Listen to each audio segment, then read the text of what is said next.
വരൂ ഗൈസ്, നമുക്ക് കുറച്ച് ക്യൂട്ട് മിനി കാർഡ്സ് ഉണ്ടാക്കാം. ഇതിനിപ്പോൾ മിനി കാർഡ്സ് ആയിട്ടോ ജേണൽ കാർഡ്സ് ആയിട്ടോ പോളറൈസിലൊക്കെ തൂക്കാൻ പറ്റിയ കുഞ്ഞു പിക്ചേഴ്സ് ആയിട്ടോ എങ്ങനെ വേണമെങ്കിലും യൂസ് ചെയ്യാം. പ്രത്യേകിച്ച് ഒരു പണിയുമില്ല. ഒരു പേപ്പറിൽ ഇങ്ങനെ വരച്ചു കൊടുത്തിട്ട് ക്യൂട്ടായിട്ട് കളർ ചെയ്ത് കൊടുക്കുക. ഇതിനിപ്പോൾ നല്ലോണം വരയ്ക്കാൻ അറിയണമെന്നൊന്നുമില്ല. വേണമെങ്കിൽ പിൻട്രസ്റ്റിൽ പോയിട്ട് ട്രേസ് എടുത്തിട്ട് വരച്ചാൽ മതി. പിന്നെ ഇങ്ങനത്തെ കുറച്ച് കട്ടിയുള്ള പേപ്പർ എടുക്കുന്നതായിരിക്കും നല്ലത്, അതിൻ്റെ ആ സ്ട്രക്ചർ കിട്ടാനേ. എനിക്ക് ഭയങ്കര ഇഷ്ടമുള്ള ഒരു പരിപാടിയാണിത്. നല്ല സ്ട്രെസ് അടിച്ച് നിൽക്കുന്ന സമയത്തൊക്കെ ഇങ്ങനെ കുഞ്ഞു കുഞ്ഞു കാർഡ്സ് ഉണ്ടാക്കുന്നത് എൻ്റെ ഒരു ഹോബിയാണ്. എന്താ അറിയില്ല, നല്ലൊരു സമാധാനം കിട്ടും.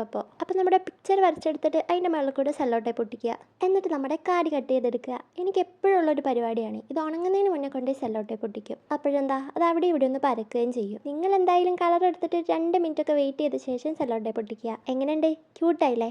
ഇനി ഞാൻ ഉണ്ടാക്കിയ കുറച്ച് വേറെ കാർഡ്സ് കാണിച്ചു തരാം. സംഭവം ഈ കാർഡ്സ് ഉണ്ടാക്കുന്ന പണി എനിക്ക് ഭയങ്കര ഇഷ്ടമാണെങ്കിൽ ഈ വോയിസ് റെക്കോർഡ് ചെയ്യുന്നത് ഒരു പണിയായിരുന്നു ഗൈസ്. റെക്കോർഡർ ഒന്ന് ഓൺ ആക്കുമ്പോഴത്തേക്ക് അപ്പുറത്തുനിന്ന് മിക്സിൻ്റെ സൗണ്ട്, അതൊന്ന് കഴിയുമ്പോഴത്തേക്ക് ഇപ്പുറത്തുനിന്ന് അലക്കുന്ന സൗണ്ട്, അതും കഴിയുമ്പോഴത്തേക്ക് അടുത്ത വിടുന്ന കുട്ടികളുടെ സൗണ്ട്. എന്തായാലും എൻ്റെ ഈ കാർഡ്സൊക്കെ ഇഷ്ടമായെങ്കിൽ ലൈക്ക് ചെയ്യുക. പിന്നെ നമ്മുടെ വീഡിയോസൊക്കെ മിസ്സായി പോകാതിരിക്കാൻ സബ്സ്ക്രൈബ് ചെയ്യുക.